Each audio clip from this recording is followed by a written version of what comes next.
మీరు ఈ kunafa recipe తిన్నారా? తినకపోతే ఇలా ఒక్కసారి ట్రై చేయండి, లైఫ్ లో మర్చిపోరు. అంత బాగుంది మరి దీని టేస్ట్. బయట రెస్టారెంట్ లో చాలా కాస్ట్లీ అంట, మనం చాలా ఈజీగా చేసేసుకుందాం. ముందైతే ఒక పాన్ లో పాలు, 2 spoons corn flour, 1 spoon sugar, 1 spoon milk made and కొంచెం ఫ్రెష్ క్రీమ్ వేసుకొని గడ్డలేమీ లేకుండా కలుపుకుంటూ ఈ కన్సిస్టెన్సీ వచ్చేదాకా చేసుకొని దించేసుకున్నాక ఒక స్పూన్ వెనిలా ఎసెన్స్ వేసి కలిపేసుకోండి. ఒక బౌల్లో కునాఫా సేమియా కొంచెం బటర్ వేసుకొని కలిపేసుకోండి.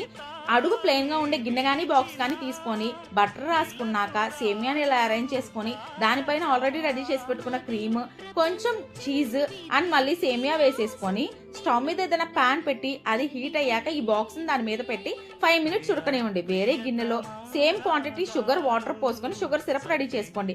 మళ్ళీ ఫ్లిప్ చేసి వేరే ప్యాన్ మీద ఒక 5 మినిట్స్ ఉంచండి.